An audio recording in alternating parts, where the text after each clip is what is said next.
नमस्ते. शिक्षक पात्रता परीक्षा टी-ई-टी एक्झाम पेपर 1 व पेपर 2 या दोन्ही पेपरसाठी महत्त्वाचे असणाऱ्या विषयांपैकी एक महत्त्वाचा विषय म्हणजे गणित. साधारण 30 क्वेश्चन तुम्हाला दोन्ही पेपरमध्ये आलेले पाहायला मिळतील. तर या गणिताची संपूर्ण तयारी आपण या ठिकाणी करून घेणार आहोत. तर त्यासाठी आपण एक सीरीज बनवतो. या सीरीजमध्ये गणिताचे संपूर्ण टॉपिक कव्हर केले जातील. सर्व टॉपिक म्हणजे पेपर 1 व पेपर 2 चे. त्यासोबतच आतापर्यंत जेवढे टी-ई-टीला प्रश्न विचारले गेलेले आहेत, ते सर्व प्रश्न आपण या सीरीजमध्ये कव्हर करणार आहे. त्यानंतर काही क्वेश्चन तुम्हाला या ठिकाणी काही दिले जाणार आहेत, प्रॅक्टिससाठी दिले जाणार आहेत. ठीक आहे. तर या सीरीजचा आजचा आपला टॉपिक आहे अंकगणितीय श्रेणी. ओके, म्हणजेच अरिथमेटिक प्रोग्रेशन. तर पहा पेपर 1 व पेपर 2 चे जेव्हा एनालिसिस करण्यात आलं, तेव्हा साधारण हे काही टॉपिक आहेत का जे तुम्हाला सामायिक टॉपिक पाहायला मिळतील. का पेपर 1 व पेपर 2 ही मध्ये तुम्हाला या टॉपिकवर प्रश्न विचारलेले पाहायला मिळतील. त्यानंतर काही टॉपिक असे आहेत जे फक्त पेपर 1 साठी विचारले गेलेले आहेत आणि काही टॉपिक असे आहेत का जे पेपर फक्त 2 साठी विचारले गेले. आजचा आपला जो टॉपिक आहे तो अंकगणितीय श्रेणी आहे. म्हणजे हा पेपर 2 साठी अतिशय महत्त्वाचा असणारा टॉपिक आहे. तरीही ज्या पेपर 1 चा अभ्यास करतायत त्यांनी सुद्धा या टॉपिकचा अभ्यास ठेवा. कारण माहिती असू द्या, काही बेसिक कन्सेप्ट आहेत ज्या की तुम्हाला माहिती असणं गरजेचं आहे. ठीक आहे. तर सुरुवातीला आपण त्यावर प्रश्न कशा पद्धतीने विचारले जातात ते पाहणार आहोत. त्यानंतर त्याची कन्सेप्ट घेऊन काही प्रॅक्टिस क्वेश्चन आपण या ठिकाणी सोडवणार आहे. ठीक आहे. तर पहा 6 भाग जाणार आहे. पहिल्या n 2 अंकी नैसर्गिक संख्यांची बेरीज 1380 आहे. तर यांची किंमत किती या पद्धतीने तुम्हाला या ठिकाणी प्रश्न विचारला गेला आहे. त्यानंतर जर पाहिलं तर 8च्या पटीतील पहिल्या 27 नैसर्गिक संख्यांची बेरीज किती? तर 8च्या पटीतील पहिल्या 27 नैसर्गिक संख्यांची बेरीज काढण्याचं एक सूत्र आहे. ते तुम्हाला या ठिकाणी पाठ करायचंय, लक्षात ठेवायचंय. तर त्या सूत्राच्या आधारे तुम्ही या प्रश्नाचं उत्तर सोडवू शकता. त्यानंतर तिसरा प्रश्न जर पाहिला तर मधुराने एका महिला बचत गटात महिन्याच्या पहिल्या 3 दिवशी अनुक्रमे 30, 35 आणि 40 याप्रमाणे गुंतवले. तर तिने फेब्रुवारी 2016 महिन्यात किती रुपये गुंतवले? म्हणजे पूर्ण महिन्यामध्ये तिने किती रुपये गुंतवले? आपल्याला ते रुपये आहेत, किती आहेत ते काढायचे. त्यानंतर सभागृहाच्या पहिल्या रांगेत 20, दुसऱ्या रांगेत 24, तिसऱ्या रांगेत 28 खुर्च्या आहेत. सभागृहात खुर्च्यांच्या एकूण 40 रांगा आहेत. तर 28व्या रांगेत एकूण किती खुर्च्या असतील? अशा या ठिकाणी प्रश्न विचारलेला आहे. हे जे प्रश्न तुम्हाला पाहायला मिळत आहेत, तर हे सर्व प्रश्न जे आहेत, तर हे सर्व प्रश्न अंकगणितीय श्रेणी या टॉपिकचे आहेत. आता जर तुम्ही इथं पाहिलं तर यापुढे काही क्वेश्चन आपण या ठिकाणी प्रॅक्टिसचे क्वेश्चन घेतलेले आहेत. तर हे प्रॅक्टिसचे क्वेश्चन पाहण्याच्या आधी आपल्याला या संपूर्ण कन्सेप्टला समजून घ्यायचे आणि मग आपण जे प्रश्न आलेले आहेत PYQ जे आहेत ते आपल्याला सोडवायचे आणि नंतर आपण प्रॅक्टिस क्वेश्चनकडे जाणार आहोत. तर अतिशय महत्त्वाचा पॉईंट आपल्याला या ठिकाणी स्टार्ट करायचा आहे तो म्हणजे अंकगणितीय श्रेणी. आता अंकगणितीय श्रेणी हा जो पाठ आहे, अंकगणितीय श्रेणी साधारण हा जो टॉपिक आहे हा तुम्हाला 10th स्टँडर्ड मध्ये पाहायला मिळेल. 10th स्टँडर्डचा टॉपिक नंबर जो आहे तो 3 आहे.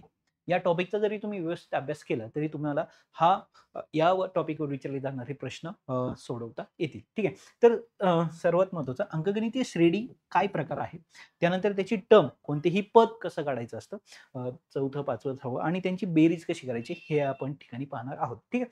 जर आता या ठिकाणी मी काय एक्झाम्पल घेतोय पहा 2, 4, 6, 8 या पद्धतीने. समजा या ठिकाणी 5, थोडासा वेळ जाईल तुमचा पण कन्सेप्ट नीट समजून घ्या. 5, 10, 15, 20 त्यानंतर जर पाहिलं तर 6, 12, 18. आता या ठिकाणी तुम्हाला काही नंबर दिसत आहेत. म्हणजे इथे जर पाहिलं तर 2, 2, 2, 2 चा फरक आहे. इथे जर पाहिलं तर 5, 5, 5 चा फरक आहे. इथं पाहिलं तर 6, 6 चा फरक आहे. म्हणजे ज्या क्रमिकेमध्ये 2 संख्यांमधला फरक हा काय असतो, नेहमी समान असतो. त्याला अंकगणितीय श्रेणी असं म्हणतात. नीट समजून घ्या. पहा काय सांगितलं मी तुम्हाला, दिलेल्या 2 संख्येच्या म्हणजे पहा प्रत्येक 2 संख्येची काय करायची, वजाबाकी करायची. पुढच्या संख्येतून मागची संख्या वजा करायची आणि ती जी संख्या आहे ती संख्या सगळीकडे काय असली पाहिजे, कोणत्याही 2 संख्यांच्या फरक काय असला पाहिजे, समान असला पाहिजे. त्याला काय म्हटलं जातं, अंकगणितीय श्रेणी म्हटलं जातं. आता या श्रेणीमध्ये आता जर तुम्ही इथं पाहिलं तर आपण एका क्रमिकेचा विचार करू. आता ही एक क्रमिका आपण या ठिकाणी घेतली 5, 10, 15, 20 या पद्धतीने.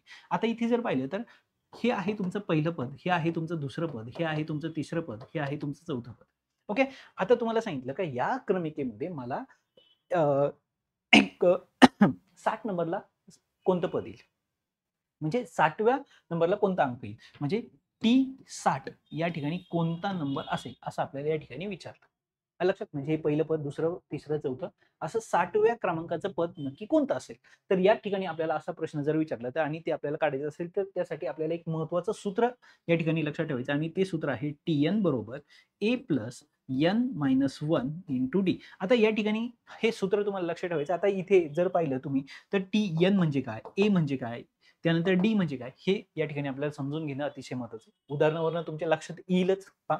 तर n म्हणजे साधारण पहा आता इथं जर पाहिलं तर तुम्ही tn म्हणजे कितवं पद, आपल्याला कितवं पद शोधायचंय, 60 नंबरचं पद शोधायचंय. म्हणजे यांची जी किंमत झाली ती किती झाली, 60 या ठिकाणी झालेली आहे. लक्षात आलं? म्हणजे n या ठिकाणी तुम्हाला काय मिळालेलं आहे, यांची किंमत किती आहे, 60. हे लक्षात ठेवा. कितवं पद शोधायचे तुम्हाला, 60व्या क्रमांकाचं पद शोधायचं. त्यानंतर ए म्हणजे काय असतं, तर ए म्हणजे असतं पहिलं पद. ए नेहमी या अंकगणित श्रेणीमधलं पहिलं पद म्हणजे T1 म्हणजेच कोण असतो, ए असतो आणि या ठिकाणी ए ची व्हॅल्यू किती आहे, 5. त्यानंतर डी म्हणजे कोण असतो, तर डी म्हणजे असतो त्या क्रमिकेमधला फरक. मग तो प्लस पण असू शकतो, मायनस पण असू शकतो. मग आता या क्रमिकेमध्ये डी ची किंमत किती आहे, 5. का बरं 5? कारण 10 मधनं 5 गेले, 5 राहिले. 15तनं 10 गेले, 5 राहिले. 20 मधनं 15 गेले, 5 राहिले. म्हणजे हा जो फरक आहे त्याला आपण डी म्हणतो. आता या ठिकाणी ह्या तुम्हाला किमती सर्व मिळालेल्या आहेत. या किमती फक्त तुम्हाला या ठिकाणी भरायच्या आणि या ठिकाणी भरल्यानंतर तुम्हाला 60 नंबरला म्हणजे 60व्या पदाला कोणता नंबर असेल या ठिकाणी तुम्हाला ते मिळणार आहे. म्हणजे आता इथं पहा सूत्र फक्त आपल्याला किमती भरायच्या. टी यांची किंमत किती आहे, 60. कितवं पद, 60वं पद. ए किती आहे, 5. अधिक एन किती आहे, 60 वजा 1 गुणिले डी किती आहे, 5. म्हणजे इथे 5 अधिक 2ची वजाबाकी किती आली, 59 आणि हे गुणिले किती आहेत, 5 आहेत बाहेर. इथे 5 अधिक 9 5 45 हाच्याले 4 5 5 25 आणि 4 29. ओके. इथे जर 295 मध्ये जर मी 5 मिळवले तर किती आहे, 300. म्हणजे या क्रमिकेमध्ये 60व्या पदाला म्हणजे हे पहिलं पद, दुसरं, तिसरं, चौथं असं 60व्या पदाला जो आकडा मिळणार आहे तो कोणता असणार आहे, तुमचा 300 नंबरचा आकडा असणार आहे. आले लक्षात? तर या पद्धतीने तुम्हाला हे गणित सोडवायचं आहे. अजून एखादं जर आपण एक्झाम्पल या ठिकाणी घेतलं तर आपण एक छोटीशी मायनस निगेटिव्ह मधली पण संख्या घेऊ शकतो किंवा पॉझिटिव्ह. आता जर तुम्ही इथं पाहिलं तर या ठिकाणी पाहिलं 100, त्यानंतर आहे 90, या ठिकाणी जर पाहिलं तर 80. मी एक एक्झाम्पल घेतोय. त्यानंतर जर पाहिलं तर 70. आपण आता रिव्हर्स चालू. आता जर तुम्हाला सांगितलं का या क्रमिकेमध्ये हे पहिलं पद आहे, हे दुसरं पद आहे, हे तिसरं पद आहे, हे चौथं पद आहे, असं मला करत या क्रमिकेतलं 20वं पद कोणतं आहे ते तुम्ही सांगा. म्हणजे या ठिकाणी जर तुम्ही पाहिलं तर मला 20वं पद काढायचंय. म्हणजे n बरोबर ओके 20 नंबरला कोण आहे असं मला काढायचंय. तर यांची किंमत किती आली, 20 आली. त्यानंतर आपलं सूत्र तुम्हाला लक्षात ठेवायचं. सूत्र काय, सूत्र आहे Tn बरोबर a प्लस n वजा 1 गुणिले काय, डी. आता जर तुम्ही पाहिलं तर n मला किती मिळाला, 20 मिळाला. ओके. त्यानंतर ए म्हणजे काय असतं, पहिलं पद. ए म्हणजे किती आले, या ठिकाणी व्हॅल्यू किती आली, 100. त्यानंतर डी जर तुम्ही पाहिलं तर पुढच्या पदातून मागचं पद काय करायचंय, वजा करायचंय. 90 मधनं 100 गेल्यावर डी म्हणजे वजा 10 या ठिकाणी शिल्लक राहणार आहे. मी मुद्दाम या पद्धतीने एक एक्झाम्पल घेतलंय का, तर प्रत्येक वेळेस पॉझिटिव्हच येईल याची गॅरंटी नाही. निगेटिव्ह पण तुम्हाला माहित असावं, कारण प्रश्न कशा पद्धतीने विचारलाय आपल्याला माहित नाही. ठीक आहे. मग आता फक्त तुम्हाला या किमती भरायच्या या ठिकाणी. जर पाहिलं तर 20वं पद काढायचंय. T20 बरोबर ए म्हणजे काय, पहिलं पद किती आहे, 100 अधिक n किती आहे, 20 वजा 1 आणि गुणिले या ठिकाणी किती येणार आहे, वजा 10, कारण डी ची किंमत किती आहे, वजा 10. ओके. पुढच्या पदातनं मागचं पद आपण मायनस. या ठिकाणी जर पाहिलं तर 100 अधिक इथं 20 मधनं 1 गेला, किती आले, 19 गुणिले किती आहे, वजा 10. ओके. म्हणजे आता इथं जर पाहिलं तर 100 वजा 19 नी जर 10ला इथं गुणलं तर काय होणार आहे, प्लस मायनस मायनस 190. एकाला प्लस आणि एकाला मायनस असेल तर पहा किती साऱ्या कन्सेप्ट तुमच्या या ठिकाणी कंप्लीट होतात. इथं 100 आणि 190 आहे. म्हणजे इथं एकाला प्लस आणि एकाला वजा, म्हणजे प्लस आणि मायनस साइन असेल तर त्यांची नेहमी वजाबाकी होते आणि मोठ्या संख्येतून लहान संख्या काय होते, वजा होऊन मोठ्या संख्येचं चिन्ह येतं. म्हणजे या ठिकाणी किती राहणार आहे, 90. म्हणजे या आणि त्याला चिन्ह कोणतं येणार आहे, वजा. म्हणजे 20व्या नंबरला वजा 90 हे पद तुम्हाला या ठिकाणी काय होणार आहे, मिळणार आहे. तर या पद्धतीने तुम्हाला हा प्रश्न या ठिकाणी काय करायचा, सोडवायचा आहे. म्हणजे त्या अंकगणित श्रेणीतील कितवंही पद तुम्ही काय करू शकता, काढू शकता. आता समजा तुम्हाला असं सांगितलं का नाही, मला 5व्या नंबरचं, 10व्या नंबरचं, 50व्या नंबरचं, 100व्या नंबरचं पद नकोय, मला त्या पदापर्यंतच्या सर्व संख्येची काय पाहिजे, बेरीज पाहिजे. म्हणजे या ठिकाणी जर आपण पाहिलं, साधारण आपण एक क्रमिका घेतली 3, त्यानंतर 6, त्यानंतर 9, त्यानंतर 12, त्यानंतर 15, अशी ही एक क्रमिका आहे. आता या क्रमिकेमध्ये हे कितवं पद आहे, हे पहिलं पद आहे, हे दुसरं पद आहे, हे तिसरं पद आहे, हे चौथं पद आहे, हे 5वं पद आहे. आणि आता तुम्हाला सांगितलं का या क्रमिकेमधल्या पहिल्या 10 पदांची बेरीज करा. आता तुम्हाला काय करायचंय, तुम्हाला या क्रमिकेमध्ये जे क्रमाने येणारे पहिले जे 10 नंबर आहेत, ह्या 10च्या 10 नंबरची काय करायची, तुम्हाला बेरीज करायची. जर पहिल्या 10 पदांची बेरीज करायची असेल, तर त्यासाठी एक सूत्र आहे. ते सूत्र तुम्हाला पाठ करायचं आहे आणि ते सूत्र काय आहे, नीट पहा. SN काय? SN. S म्हणजे काय? सम. ओके. किती पदांची बेरीज करायची? तर SN बरोबर N भागिले 2 कंसात 2A अधिक N वजा 1 गुणिले D. हे सूत्र आहे. ओके. मग आता तुम्हाला माहिती आहे या ठिकाणी का मला कोणाकोणाच्या किमती माहित पाहिजे, मला N माहित पाहिजे, मला N माहित पाहिजे, तर माझा N जो असेल तो किती असेल रे? पहा N म्हणजे काय, मला किती पदांची बेरीज करायची? 10. बरोबर आहे. N ची किंमत किती मिळाली? 10. त्यानंतर जर पाहिलं तर मला N मिळाला, पहा हा N मिळाला, मला हा N. ए मला माहित पाहिजे. ए म्हणजे कोण असतं? ए म्हणजे असतं पहिलं पद, आपण शिकलोय. ओके. ए जर पहिलं पद 3 आहे, तर मी या ठिकाणी लिहिलं. आता राहिला कोण? डी. डी म्हणजे काय? फरक. फरक म्हणजे काय? या क्रमिका कितीने वाढत चालल्यात? यामध्ये जर पाहिलं तर फरक जो आहे तो कितीचा आहे? 3चा आहे. ओके. 6 मधनं 3 गेल्यावर 3 राहिले. 9 मधनं 6 गेल्यावर 3 राहिले. म्हणजे डी मला कळला, ए कळला, मला एन कळला. या दिलेल्या किमती फक्त या सूत्रामध्ये भरा, तुम्हाला उत्तर मिळणार आहे. आलं लक्षात? मग आता या ठिकाणी मला 10 पदांची बेरीज करायची, म्हणजे 10 भागिले 2 कंसामध्ये पहा इथं 2, इथं 2 गुणिले ए. ए म्हणजे किती आहे? 3. 3 दोन्ही किती झाली इथे? 6 आली. मी डायरेक्ट उत्तर लिहिलं पहा. एन वजा 1. एन किती आहे? 10. 10तनं 1 जर गेला, तर या ठिकाणी किती राहिले? 9. 9 गुणिले इथे डी ची किंमत किती आहे? 3. पहा म्हणजे इथे संख्या लिहितानाच आपण डायरेक्ट या संख्या लिहिलेल्या आहेत. मग इथे जर पाहिलं तर दोन्ही तर भाग जातो. भाग जात असेल तर तू द्यायचा आहे. म्हणजे इथे किती आले? 5. इथे किती आले? 6 आणि 9 त्रिक किती आले? 27. मग आता या ठिकाणी तुमच्या लक्षात येईल का इथे 5 आहे. 9 आणि 27 सॉरी 27 आणि 6 म्हणजे याला जर मी 3 दिले, तर या ठिकाणी किती राहणार आहे? 33. म्हणजे 5नी जर मी 33 ला गुणलं, तर 5 त्रिक किती आले? 15. पुन्हा हाताला 1. 5 त्रिक किती आले? 15 आणि 16. म्हणजे या क्रमिकेमध्ये पहिल्या 10 पदांची जी बेरीज आहे ती 165 आहे. आलं लक्षात? म्हणजे या पद्धतीने मी या सूत्राचा काय केला, या ठिकाणी वापर केला. आता हेच सूत्र तुम्ही अजून एका प्रकारे लिहू शकता. ते सूत्र आहे कशा पद्धतीने, तर ते सूत्र तुम्हाला लिहायचंय SN बरोबर N भागिले 2 T1 अधिक TN. TN म्हणजे काय असतं? तर TN म्हणजे असतं शेवटचं पद. काय असतं? शेवटचे पद. म्हणजे जर एखाद्या अंकगणित श्रेणीमध्ये तुम्हाला पहिलं पद आणि शेवटचं पद जर माहिती असेल आणि तुम्हाला सांगितलं का तेवढ्यांची बेरीज करा, तर तुम्ही या सूत्राचा काय करू शकता? वापर करू शकता. तर या पद्धतीने तुम्हाला दिलेल्या क्रमिकेची बेरीज कशी करायची, दिलेल्या क्रमिकेमध्ये एखादं पद कसं काढायचं, आपण या ठिकाणी पाहिलेलं आहे. ओके, ठीक आहे. तर पहा म्हणजे आतापर्यंत आपण किती सूत्र पाहिली? साधारण 3 सूत्र पाहिली. ती 3 सूत्र कोणती होती? पुन्हा एकदा आपण रिपीट करतोय. तर पहा 3 सूत्र होती. Tn बरोबर a plus n minus 1 into d. हे सूत्र काय आहे? हे सूत्र कधी वापरायचंय? हे सूत्र वापरायचंय तुम्हाला त्या क्रमिकेमधलं कोणत्याही नंबरचं पद काढायचं असेल तर. ओके. त्यानंतर आहे एस एन. एस एन बरोबर एन भागिले 2 2a प्लस एन मायनस 1 गुणिले डी. ओके. आणि दुसरं एक सूत्र आहे एस एन बरोबर एन भागिले 2 2a सॉरी या ठिकाणी T1 म्हणजेच कोण असतो? ए असतो. इथं Tn म्हणजे कोण असतं? शेवटचं पद. म्हणजे ही जी 2 सूत्र आहेत, ही तुम्हाला कधी वापरायची? ही सूत्र वापरायची तुम्हाला बेरीज शोधताना. काय शोधताना? बेरीज. म्हणजे दिलेल्या क्रमिकेमध्ये पहिल्या 10 पदांची बेरीज करा, पहिल्या 20 पदांची बेरीज करा. ओके? तर हे सूत्र कधी वापरायचं आणि हे सूत्र कधी वापरायचं? जेव्हा तुम्हाला पहिलं आणि शेवटचं पद माहिती असेल, तेव्हाच हे सूत्र वापरायचं. अदरवाईज तुम्हाला हे सूत्र या ठिकाणी काय करायचंय? वापरायचं आहे. सूत्र नीट लक्षात ठेवा. या ठिकाणी पहा प्रत्येकाची मी एक किंमत सांगून ठेवतो. ए म्हणजे कोण असतं? ए म्हणजे असतं पहिले पद. ए म्हणजे काय असतं? पहिले पद. ओके. एन. एन म्हणजे असतं पदाचा क्रमांक. पदाचा क्रमांक. ओके. त्यानंतर डी. डी कोण असतो? फरक. Okay. S N. S N म्हणजे काय? बेरीज. आणि टीएन. टीएन म्हणजे काय? शेवटचं पद.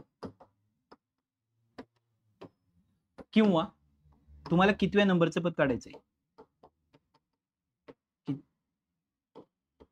कितव्या नंबरचे पद. तर या पद्धतीने तुम्हाला ह्या गोष्टी काय करायच्या? लक्षात ठेवायच्या आहेत. एवढ्या जर गोष्टी तुमच्या लक्षात राहिल्या तर या टॉपिकवर विचारला जाणारा प्रत्येक प्रश्न तुम्हाला काय करता येऊ शकतो? सोडवता येऊ शकतो. ठीक आहे. तर या पद्धतीने आपण कन्सेप्ट पाहिलेला आहेत आणि आता आपण आपला प्रॅक्टिस सेट सोडवायला काय करणार आहे? सुरुवात करणार आहे. ठीक आहे. तर म्हणजे या टॉपिकवर विचारले जाणारे सर्व प्रश्न आता आपण घ्यायला सुरुवात करतोय. पहिला प्रश्न या टॉपिकवर काय विचारला गेला होता? 6ने भाग जाणाऱ्या पहिल्या n 2 अंकी संख्येची बेरीज 1380 आहे, तर n ची किंमत किती? म्हणजे थोडक्यात काय सांगितलं या ठिकाणी पहा, 6ने भाग जाणाऱ्या 2 अंकी संख्या, पहा 6ने भाग जाणाऱ्या 2 अंकी संख्या आणि त्या 2 अंकी संख्येची बेरीज सुद्धा त्यांनी दिली. फक्त असं विचारलंय का त्या नक्की संख्या किती, तुम्ही त्या 6ने भागणाऱ्या किती संख्येची बेरीज केली तेव्हा तुम्हाला उत्तर 1380 मिळालं, अशा पद्धतीने तुम्हाला प्रश्न विचारला. मग 6ने भाग जाणारी पहिली 2 अंकी संख्या कोणती आहे? 6च्या पाडा, म्हणजे जर इथं पाहिलं तर 6 6 6 2 12, म्हणजे पहिली संख्या आपण घेऊ शकत नाही कारण ती एक अंकी आहे. म्हणजे 6ने भाग जाणारी पहिली 2 अंकी संख्या ती कोणती आहे? 12.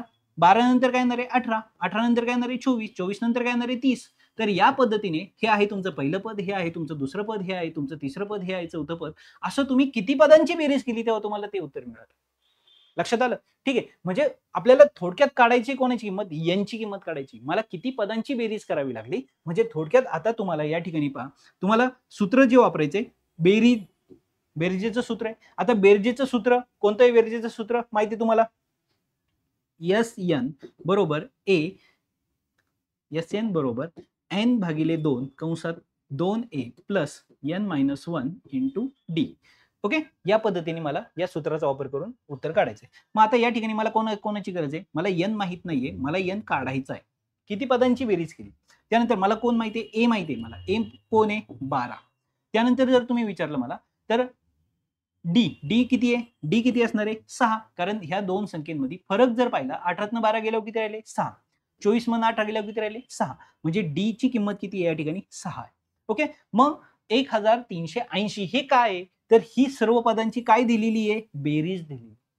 ओके, म्हणजे SN ही काय? सर्व पदांची बेरीज. तर ती बेरीज किती आहे? 1380. ऑलरेडी त्यांनी ती दिली. आतापर्यंत आपण आपल्याला ती कधी काढायला सांगितली जात होती, या ठिकाणी ती दिलेली आहे. मग आता ती जर मला दिलेली असेल तर मी हा प्रश्न सोडवणार कसा आहे? पहा, दिलेल्या किमती फक्त त्या जागी तुम्हाला ठेवायच्या. म्हणजे या ठिकाणी काय होणार आहे? 1380 बरोबर n मला माहित नाही भागिले 2a. आता 2a किती आहे? 12. त्याला जर मी 2 ने गुणलं तर या ठिकाणी काय येणार आहे? 24.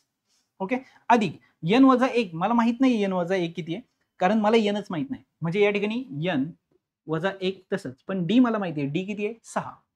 ओके, ठीक आहे. म्हणजे आता या ठिकाणी जर तुम्ही पाहिलं तर हा 2 इथं काय? भागिले. इकडे येऊन काय होऊ शकतो? तो गुणिले होऊ शकतो. पण आपण तात्पुरते त्याला जर तिथंच ठेवलं तर 1380 इथे जर पाहिलं तर n भागिले 2 कंसात इथं 24 अधिक 6 ने गुणलं 6n आणि वजा 6. म्हणजे इथे जर पाहिलं तर n भागिले 2 कंसात 24 वजा 6. 24 मधनं जर 6 गेले तर किती राहिले? इथे 18 राहिले. ओके, 18 राहिले, इथे किती आले? 6n. आलं लक्षात? मग आता 18 आणि 6 दोघांमधून आपण कोणाला बाहेर घेऊ शकतो? 6ला, कारण 6 कॉमन काढू शकतो आपण. इकडे किती आहेत? 1380 बरोबर n भागिले 2 कॉमन बाहेर किती आले? 6. ते बाहेरच्या संख्येला काय झाले? गुणिले. मग जर ते बाहेरच्या संख्येला गुणिले झाले तर या ठिकाणी काय राहिले? 6 बाहेर काढल्यामुळे 6 त्रिक 18 आणि 6 एक 6. म्हणजे आतमध्ये काय राहिलं? 3 अधिक n. ओके, इथं बे त्रिक म्हणजे इथे किती आले? 1380 बरोबर.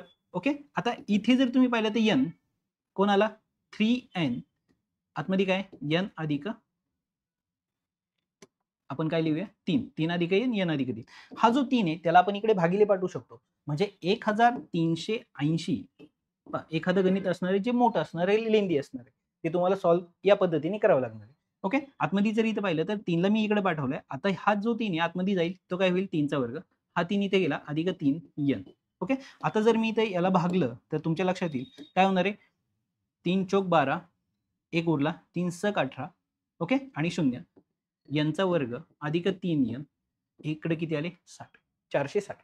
आता या 460ला जर मी तिकडे पाठवलं तर एक वर्ग समीकरण तुम्हाला या ठिकाणी भेटणार आहे. आणि ते वर्ग समीकरण काय असणार आहे? पहा, n चा वर्ग अधिक 3n वजा 460, कारण तो नंबर तिकडे जाऊन काय होणार आहे? वजा होणार. म्हणजे आता या ठिकाणी तुम्हाला हे गणित जे मिळाले हे वर्ग समीकरण मिळाले आणि या वर्ग समीकरणाची तुम्हाला आता अवयव पद्धतीने अवयव पाडायचे आणि त्यातली एक संख्या काय असणार? तुमचं n असणार आहे. आले लक्षात?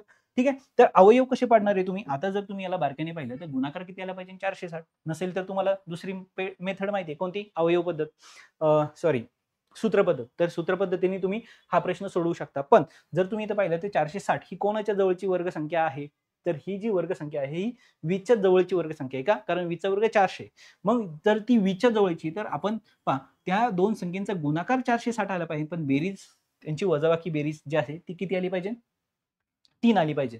मग त्याच्यासाठी आपण काय केलं, 20 गुणिले 23. आता तुम्ही म्हणाल सर तुम्ही ही डायरेक्ट का घेतली, याच्या मागचं रिझन एकच आहे. 460 ही संख्या 400च्या जवळची आहे, म्हणजे तो 20च्या वर्गाच्या आसपास असणार आहे, म्हणून मी 20 घेतली. आता त्यांची एकतर मला 20 जर मी संख्या चॉईस केली तर मला एकतर 3 ने पुढे जायचं किंवा 3 ने मागे यायचं. ओके, पण मी पुढे का गेलो, कारण जर मी 3 ने पुढे आलो तर 23 आणि 23 दोन्ही 46, 460 मी या संख्येपर्यंत पोहोचतो. आता इथे जर पाहिलं तर मोठ्या संख्येला अधिकचं चिन्ह द्यायचं, छोट्या संख्येला वजा चिन्ह द्यायचं. ही झाली अवयव पद्धत. ओके, वर्ग समीकरण. म्हणजे या ठिकाणी तुम्हाला 10वीचं जो सेकंड टॉपिक आहे वर्ग समीकरण, क्वाड्रॅटिक इक्वेशन, हाही तुम्हाला व्यवस्थित आला पाहिजे. त्यासाठी तुम्ही म्हणजे या टॉपिकचे प्रश्न येण्यासाठी तुम्हाला 10वीचा लिनियर इक्वेशन म्हणजे लिनियरचा अभ्यास करा, त्यानंतर क्वाड्रॅटिकचा अभ्यास करा आणि अंकगणितीय श्रेणी म्हणजे अरिथमॅटिक प्रोग्रेशनचाही अभ्यास करा. तर तुम्हाला हे काय होणार आहे, सोपं वाटणार आहे. ठीक आहे, तर पहा आता हे जर मी फॅक्टर या ठिकाणी लिहिले तर काय होणार आहे, n वर्ग वजा 23n अधिक 23n वजा 20n वजा 460 बरोबर काय आले 0. ह्या दोनचा एक ग्रुप, ह्या दोनचा एक ग्रुप, n कॉमन निघाला, आतमध्ये राहिला n अधिक 23 बरोबर. इथं वजा 20 कॉमन काढले, आतमध्ये राहिला n अधिक 23 बरोबर आहे 0. तर n अधिक 23 आणि n वजा 20 बरोबर 0. म्हणजेच इथे जर पाहिलं तुम्ही तर n अधिक 23 याची किंमत तरी 0 असेल किंवा n वजा 20 याची तरी किंमत 0 असेल. म्हणजे जर तुम्ही इथं पाहिलं तर n ची किंमत आली वजा 23 आणि इथं n ची किंमत आली वजा अधिक 20, म्हणजे n किती असणार आहे 20, कारण वजा अंकगणितीय श्रेणीमध्ये पदांची संख्या ही वजा नसते, कधी असते पॉझिटिव्ह असते, धन असते. जर तुम्हाला हे गणित या पद्धतीने सोडवता येत नसेल तर तुमच्याकडे दुसरी पद्धत आहे आणि ती कोणती पद्धत आहे तुमची सूत्र पद्धत, आणि सूत्र पद्धतीने तुम्ही या गणिताला सोडवू शकता. आले लक्षात. तर या ठिकाणी तुम्हाला किती मिळालेला आहे, n या ठिकाणी तुम्हाला मिळालेला आहे 20. आले लक्षात. तर या ठिकाणी आपल्याला हा जो प्रश्न सोडवायचा होता या ठिकाणी त्याचा पर्याय क्रमांक किती आहे 20. आता पहा तुम्हाला जे काही गणिताचे प्रश्न विचारले जाणार आहेत ह्या गणिताच्या प्रश्नांमध्ये काही प्रश्न थोडेसे लेंदी असणार आहेत. त्यासाठी तुम्हाला जर पण तुमचं कॅल्क्युलेशन जर चांगलं असेल आणि या टॉपिकवर जर तुमची कमांड असेल तर मात्र काही सेकंदात, काही मिनिटात, म्हणजे एका मिनिटाच्या आत तुम्ही ह्याही प्रश्नाला काय करू शकता, सोडवू शकता. तर साधारण 2014च्या पेपर 2 मध्ये विचारला गेलेला हा प्रश्न या ठिकाणी होता. त्यानंतर त्याच्या पुढचा प्रश्न जर तुम्ही पाहिलं तर काय दिसतंय तुम्हाला पहा, 8च्या पटीतील पहिल्या 27 नैसर्गिक संख्यांची बेरीज किती. 8च्या पटीतील, ओके, मग 8च्या पटीतील आणि त्यांनी सांगितले 27 संख्यांची बेरीज करा. मग 8ची पट जर पाहिलं तर 8, 8 दुनी 16, 8 त्रिक 24, 8 चौक 32 असं करत करत हे आहे पहिलं पद, हे आहे दुसरं पद, हे आहे तिसरं पद, हे चौथं पद, असं करत करत त्यांनी सांगितलं का 27 पदांची बेरीज करा. म्हणजे मला या ठिकाणी कोणतं सूत्र वापरायचंय, बेरजेचं. SN बरोबर n भागिले 2 कंसात 2a अधिक n वजा 1 गुणिले d या सूत्राचा वापर करायचा आहे. मग इथे मला कोणाकोणाची किमती माहित पाहिजे. आता त्यांनी सांगितले 27 पदांची, म्हणजे n ऑब्विसली n किती मिळाला तुम्हाला, n मिळाला 27. आलं लक्षात. त्यानंतर n मिळाला a म्हणजे काय, पहिलं पद, a काय 8, पहिलं पद मला या ठिकाणी मिळालं. आणि d, आता जर तुम्ही जर पाहताय 8ची पटे म्हणजे फरक पण कितीचा असणार आहे, 8चाच असणार आहे. झालं. मग मला या सर्व संख्या मिळाल्या, ह्या फक्त मी ह्या सूत्रामध्ये भरणार आहे. जर मी या सूत्रात ह्या संख्या भरल्या तर पहा मला काय उत्तर मिळणार आहे, n भागिले 2, n किती आहे 27, 27 भागिले 2 कंसामध्ये 2a म्हणजे 8 दुनी 16, मी इथे डायरेक्ट नंबर लिहिला, अधिक n वजा 1, n किती आहे 27, 27 मधनं 1 गेला, किती राहिले 26, आणि d किती आहे या ठिकाणी 8.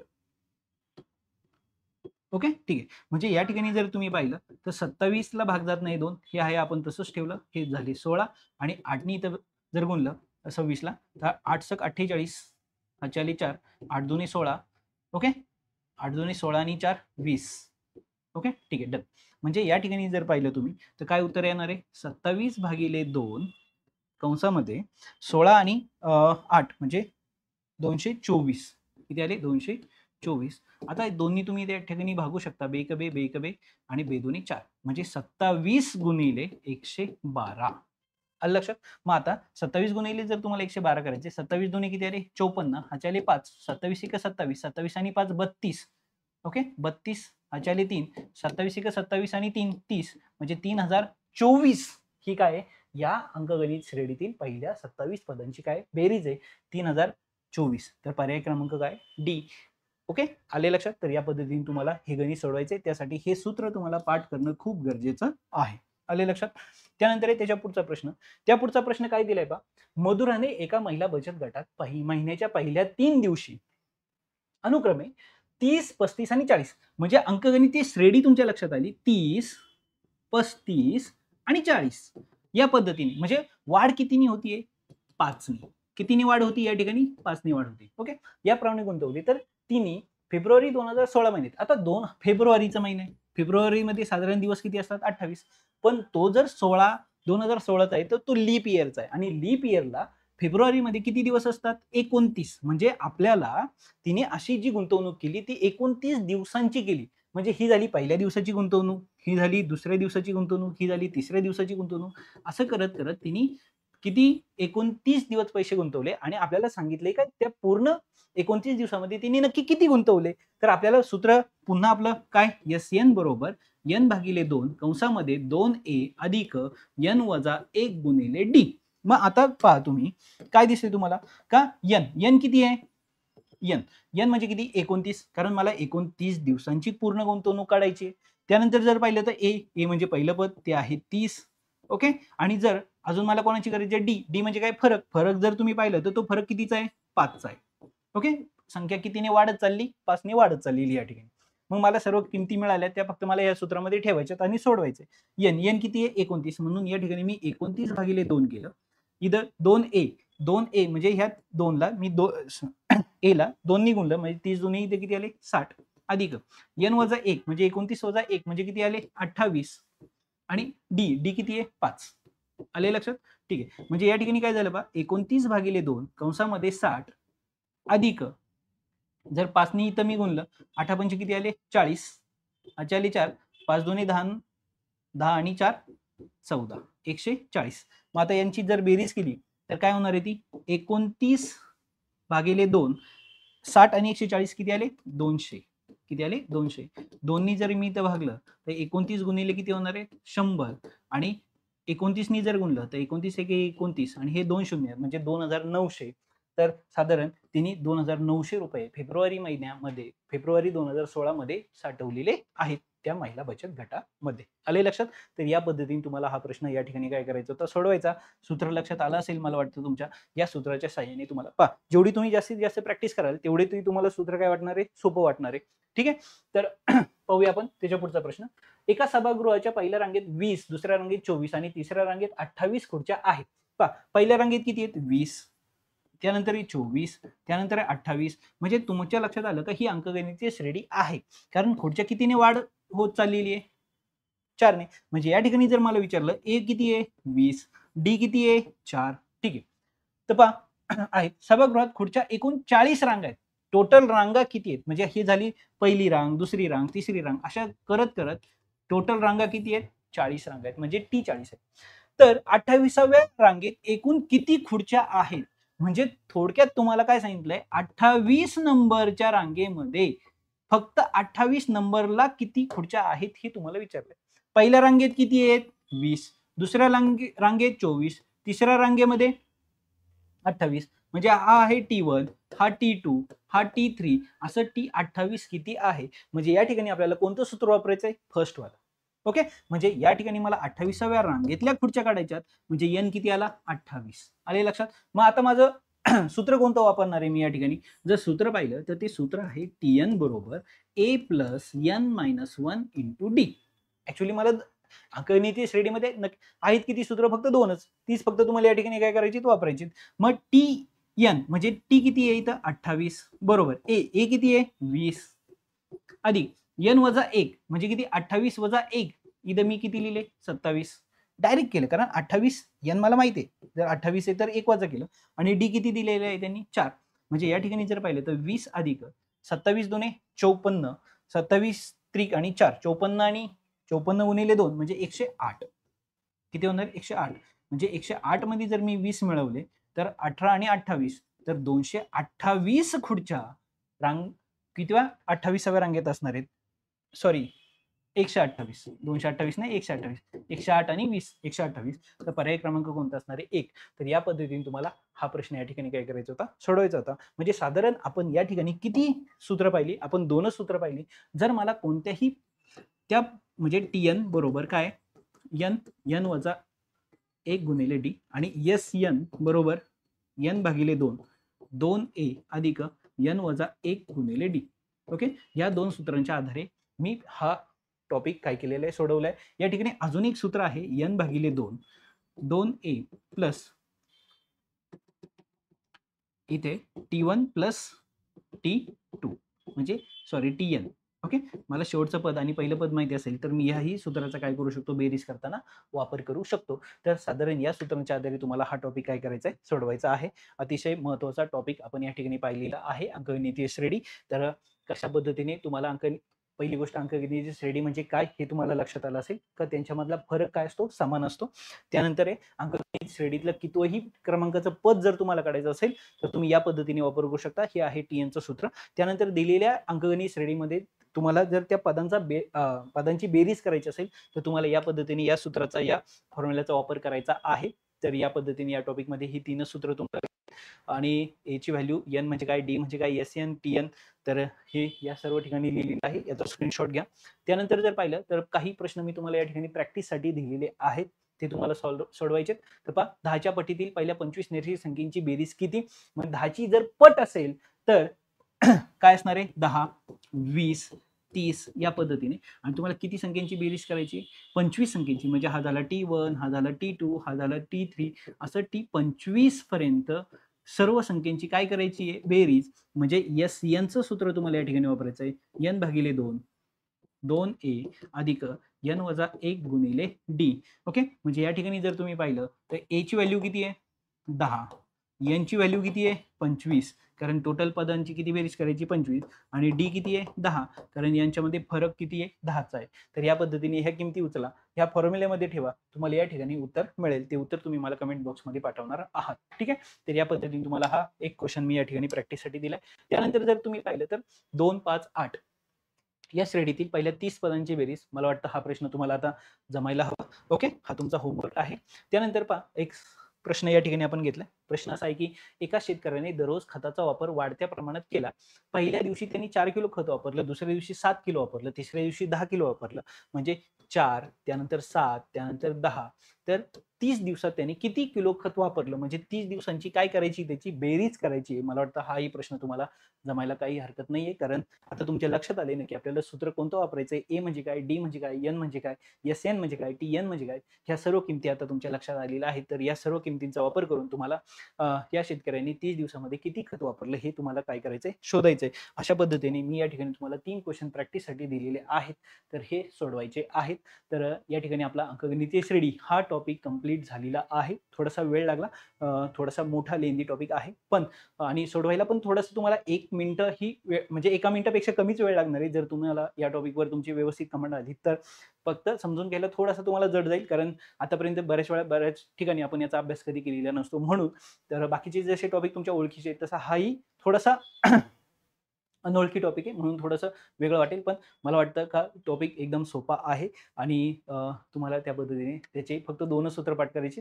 त्या पद्धतीने तुमची या टॉपिकवर काय येणार आहे? कमांड येणार आहे. ठीक आहे? तर या ठिकाणी आपला हा टॉपिक संपलेला आहे. तुम्हाला त्या ठिकाणी दिलेली जी सॉल्व्ह एक्झाम्पल आहेत म्हणजे प्रॅक्टिससाठी एक्झाम्पल आहे दिलेली आहेत ती व्यवस्थित सॉल्व्ह करण्याचा प्रयत्न करा. त्याचं उत्तर तुम्ही मला कमेंट बॉक्समध्ये पाठवणार आहे.